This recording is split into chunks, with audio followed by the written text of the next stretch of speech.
I'm I'm so sick of these people. And this is Breitbart, but I like Breitbart, but it depends on who the author is. So Peter Schweitzer, these people are such hypocrites, okay? Total hypocrites. Because on one hand, they want to carry on about COVID and lockdowns and how the government doesn't have a right to do this. But then on the other side of their mouth, they want to carry on about how TikTok should be banned. And again, what it all goes back to is safety. So there's people, they're in the media, they're in the government, and they have lost sight of what the original intention of the Constitution was. And it wasn't for you to keep everybody safe. It wasn't. It wasn't the government's job to tell you what to eat. What the original intent was that the government was instituted to protect your freedoms. But these people, they get it so twisted.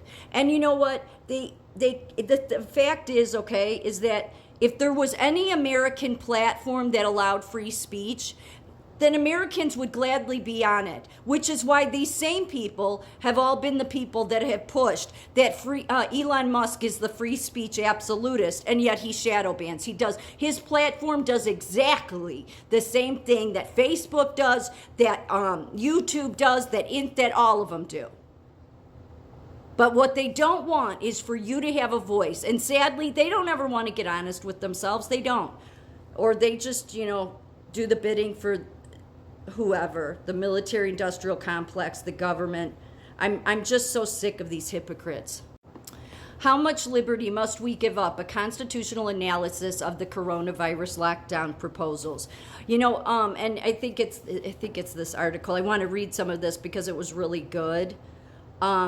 Because basically it just gets back to the basics, okay? So it says here, when Edward Snowden revealed that the federal government, in direct defiance of the Fourth Amendment to the Constitution, was unlawfully and unconstitutionally spying on all Americans who use telephones, text messaging, or emails to communicate with other persons, he opened Pandora's box.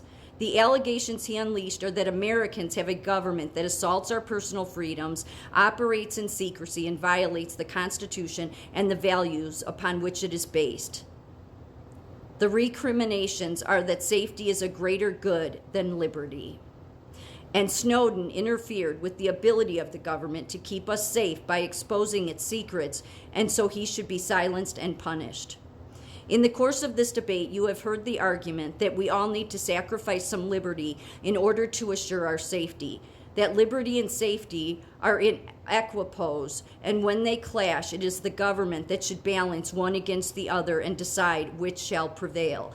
This is, of course, an argument the government loves, as it proposes that the government has the moral, legal, and constitutional power to make this satanic bargain. It doesn't. Roman emperors and tribal chieftains, King George III and French revolutionaries, 20th century dictators, and 21st century American presidents have all asserted that their first job is to keep us safe. And in doing so, they are somehow entitled to take away our liberties, whether it be the speech they hate or fear, the privacy they love to invade, or the private property and wealth they covet. This argument is antithetical to the principal value upon which America was founded. That value is simply that individuals created in the image and likeness of God and thus possessed of freedoms that he enjoys and has shared with us are the creators of the government. A sovereign is the source of his own powers. The government is not sovereign. All the freedom that individuals possess we have received as a gift from God, who is the only true sovereign. All of the powers the government possesses it has received from us from our personal repositories of freedom. Thomas Jefferson recognized this when he wrote in the Declaration of Independence that our rights are inalienable. They cannot be separated from us because we have been endowed with them by our Creator. James Madison, who wrote the Constitution, observed that in the history of the world, when freedom has been won, it happened because those in power begrudgingly permitted freedom as a condition of staying in power or even staying alive. But not in America. In America, the opposite occurred when free people voluntarily, COVID was a perfect example of that, but so was after 9/11, the Patriot Act. The opposite occurred when free people voluntarily permitted the government to exercise the limited power needed to protect freedom. That is known as the consent of the governed. To Jefferson and Madison, a government lacking that consent is illegitimate. So the principal author of the Declaration of Independence and the principal author of the Constitution were of one mind on this. All persons are by nature free, and to preserve those freedoms they have consented to a government. That was the government they gave us, not power permitting liberty, but liberty permitting power. And the instrument of that permission was the Constitution. In America, the opposite occurred when free people... Wait, I read that, sorry. The Constitution was created by free men and to define and limit the government so it can defend but not threaten our freedoms. Since only free persons can consent to a government, the government cannot lawfully exist without those consents. Here is where the modern-day tyrants and big government apologists have succeeded in confusing well-meaning people. They have elevated safety, which is a goal of government, to the level of freedom, which created the government. This common and pedestrian argument makes the creature, safety, equal to its creator, freedom. That is a metaphysical impossibility because it presumes that the good to be purchased is somehow equal to the free choices of the purchaser. It means that when politicians say that liberty and safety need to be balanced against each other, they are philosophically, historically, and constitutionally wrong. Liberty is the default position. Liberty is the essence of our natural state. Liberty cannot possibly be equal to a good we have instructed the government to obtain. What is the only moral relationship between liberty and safety? It cannot be balance. Because liberty and safety are not equals as one created the other, it can only be bias, a continual predisposition toward and preference for freedom.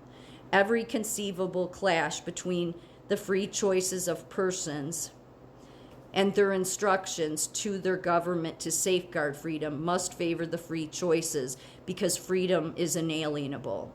Just as I cannot authorize the government to take away your freedom any more than you can authorize it to take away mine. A majority of all but one cannot authorize the government in a free society to take away freedom from that one individual. So if somehow freedom and safety do clash, it is the free choice of each person to resolve that clash for himself and not one the government can morally make. The government will always make choices that favor its power. As Ludwig van Mises reminded us, government is essentially the negation of freedom. If anyone truly believes that by silencing him or monitoring him or taxing him, the government keeps him safe, and that those are the least restrictive means by which to do so, let that person surrender his own speech and privacy and wealth. The rest of us will retain ours and provide for our own safety. The reason we have consented to limited government are to perceive the freedoms, to preserve the freedom to pursue happiness, the freedom to be who we want to be, and the freedom to be left the hell alone. None of these freedoms can exist if we are subservient to the government in the name of safety or anything.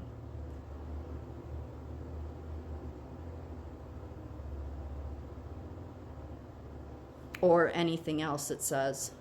So it's just we've sat here and listened to people telling us how to eat. You know, that's what RFK Jr. and everybody's, runs around and, hey, RFK Jr. is going to tell us how to eat right. Okay, great. The government's going to keep us safe because they fear-mongered to everybody that China's going to come get you, Russia's going to come get you, but yet we're told we're the most powerful country in the world, but God forbid, we can't have an app because it will somehow be dangerous to Americans. Everything has been, and that's and because they have fear-mongered to the American people for so long, that is the reason that everybody became became slaves during COVID and said, yes, I will stand where you want me to stand. I will wear 2 masks. I will wear 4. I will get as many shots as you tell me. I stand where you tell me. Because the people have forgotten that the government was to protect your rights, not your safety.